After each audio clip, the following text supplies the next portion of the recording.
You will destroy the world, Wakanda included. The world took everything away from me. Everything I ever loved. But I'm gonna make sure we're even.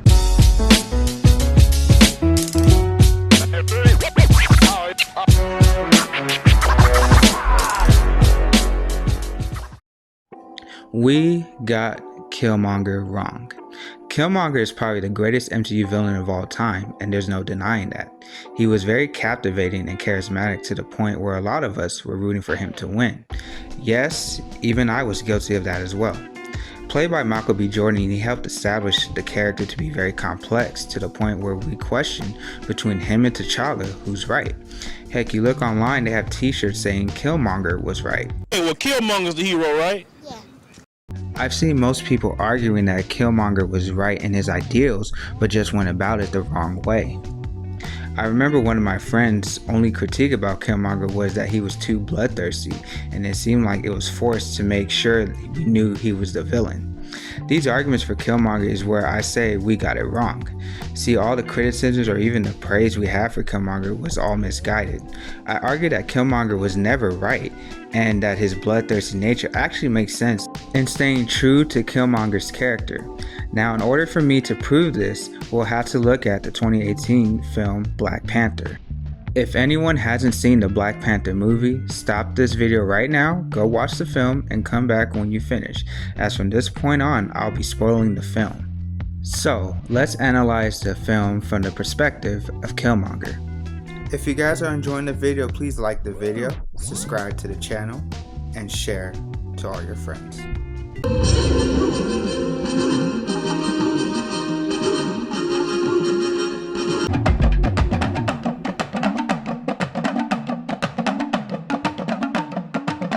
Let's talk about the argument Killmonger was too bloodthirsty that it seemed forced. The scene my friend was talking about was when Claw was holding his girl hostage. He just kills her to get to Claw. Now, I know a lot of you may be thinking that it's irrational for him to do that, but if we look deeper, to Killmonger, it was rational. Let's understand something about Killmonger is that he is unwilling to receive love. How can he when his father was taken from him at a young age and having to raise himself? Especially in a country where they already see him and many brothers like him as a villain from day one because he's black. Just like the scene where Killmonger is first introduced and where the authorities was following his every move ever since he got in the museum, assuming him to be the criminal like they do most black men that look threatening. It's actually quite sad that Killmonger even adopts the mindset that he does because it was literally out of survival. A psychoanalyst named John Bowlby said that children need two things in order to survive and thrive at life, and that is safety and exploration. The lack of either will lead a child to despair.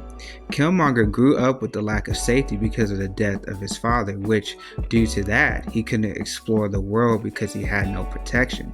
This also hinders someone's maturity because they're not allowed the exploration of growing up. So in the end, Killmonger is still that kid from Oakland who hasn't moved past that trauma. Even though physically he's in a different place, mentally, emotionally, and even spiritually, he's back in the apartment from Oakland.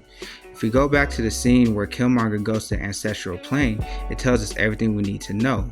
When he opens the door, you see out the window something beautiful and awe-inspiring, but he doesn't even bother looking at it. Going back to what I said earlier about safety and exploration, that last time Killmonger ever felt safe was in that Oakland apartment. He doesn't bother to look out and explore the beauty life has to offer because all he was exposed to was hurt, pain, and anger. It's almost like outside that window of the apartment was something to explore his dreams or his goals, but all he can see is his reality, which is the apartment, which is kind of like a prison for him. Something that was very powerful was when he sees his dad in the ancestral plane. We see him back as that little kid. See, the last joy in his life was with his father, the last person he ever truly loved. This scene is very touching, and the interaction shows what years of depriving Killmonger the necessities to survive has gotten him to this point. No tears for me? Everybody dies. It's just life around here. Right there we see that he has literally detached from the last person that made him feel anything and became the monster that society forced upon him. The Killmonger that was human is gone. We see that he doesn't see people as people, only tools. He has no empathy left to give, only wrath. It's why he is so bloodthirsty, because the world has only given him wrath. So he literally did whatever it took to get revenge on the world that wronged him. A world that forced him to grow up so early and kill any happiness he felt, living in such a cold world that made him hate. The tragedy of it is it was Wakanda and America that created the monster. When King T'Chaka killed his brother and left his son basically to die, which is actually pretty messed up when you think about it. So all Killmonger wants to do is get to Wakanda and will do whatever it takes to get there. That's why he was emotionally able to kill his girl. The training he got from the Black Ops helped him further detach from empathy and gave him the skills he felt were necessary to get to Wakanda. That's why him being bloodthirsty made complete sense to his character, which then transitions to my next argument that Killmonger was never right.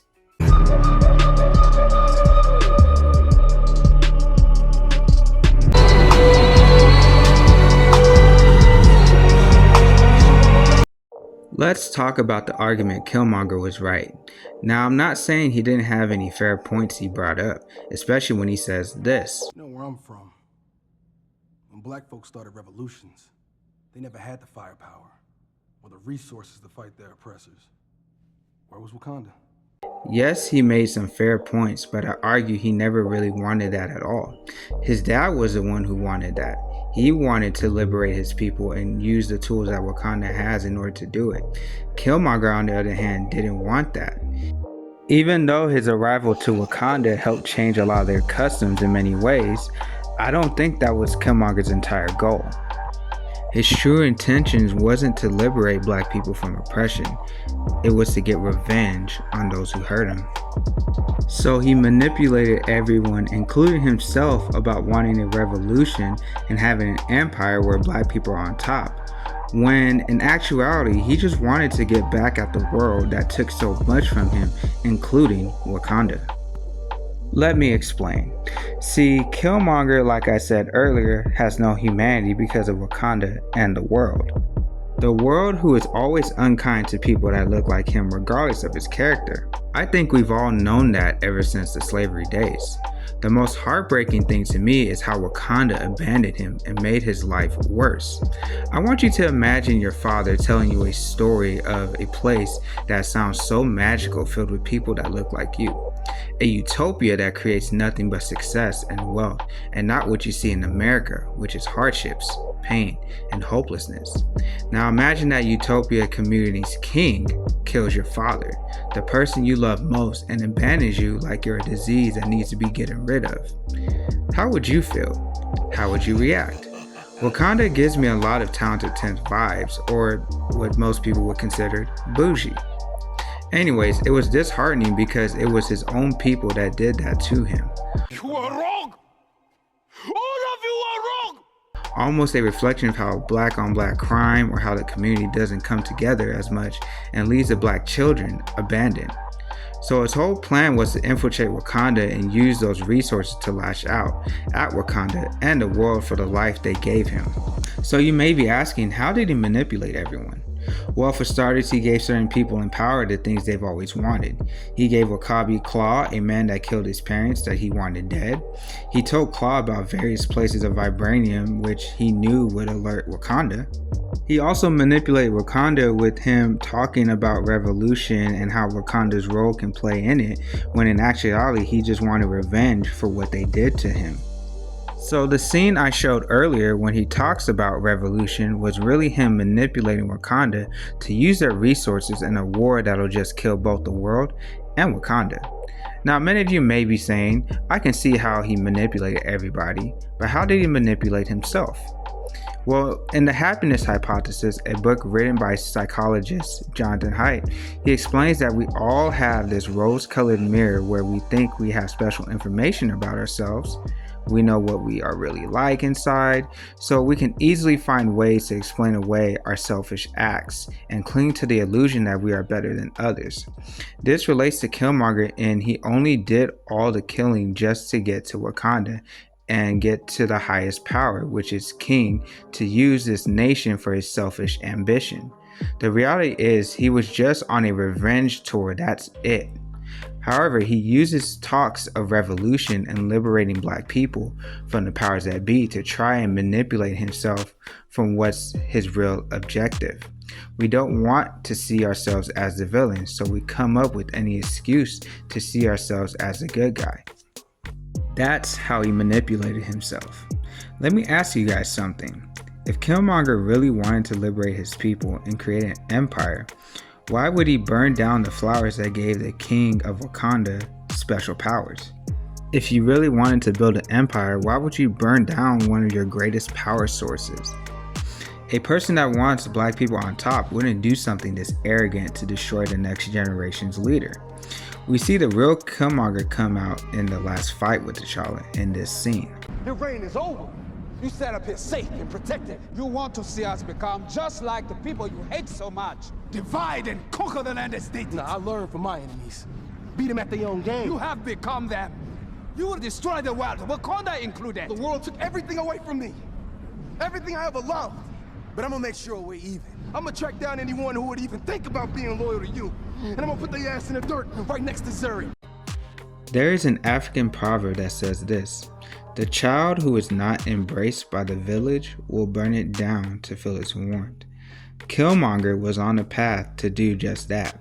He tried to burn down Wakanda's traditions, burn the people that robbed him of his father. He was ready to burn down Wakanda because they neglected him of a normal life. You see the scars Wakanda created in him, which is put on physically. You see the immaturity because he was robbed of the pleasures of youth with his dad being killed. You see the pain he never healed from because he probably didn't seek a therapist to get over the childhood trauma, which most black people do the same thing. He built up this armor and manipulated everyone, including himself, in order to survive. And that is why he was never right. Just bury me in the ocean with my ancestors that jumped from the ships. Because they knew death was better than bondage. Killmonger is such a fascinating and tragic character because he had all the tools to be successful, but his trauma wouldn't allow him to be. The director Ryan Coogler created the character in such a way where it made America and black people look at a mirror through his character. It made America have to look at the treatment of black people to where they helped create the monster they always perceived black men to be. Through the education system and training to almost force black men to live in that stereotype. It doesn't help that America has destroyed the black families to where you have most black boys that grew up in the same environment as Killmonger. For black people, it shows how fragile our community has always been since slavery. We were raised and brainwashed to have mistrust on our brothers and sisters. It's because during slavery and even today, where society pits black people against each other to the point where we don't trust each other. We haven't psychologically gotten past that trauma, and in turn it has been a cycle of mistrust that's been passed to the black community for many generations. That's why there's sometimes this hidden tension towards each other when we interact with one another. Killmonger is the embodiment of black pain that, when not resolved, follows you everywhere you go. The question is, where do we go from here? My answer is we as a black community need to revolutionize how we view each other, which means to build relationships so we can have empathy towards one another. It's a lot harder to hate or even kill someone when you know their struggle, their family, their goals, and their dreams. That's why many of us were kind of rooting for Killmonger. We saw what he went through and we were able to empathize with the character, but it's a lack of that for each other. I don't know who needs to hear this, but it's okay to heal from your trauma that you didn't ask for. It's okay to get help. There is no shame in needing others to thrive. Let's stop living with this badge of honor that we're living through the struggle and start pushing past the struggle. I wanted to end this video with a quote a friend told me. The crazy thing about life, you will always be loved more than you will ever know.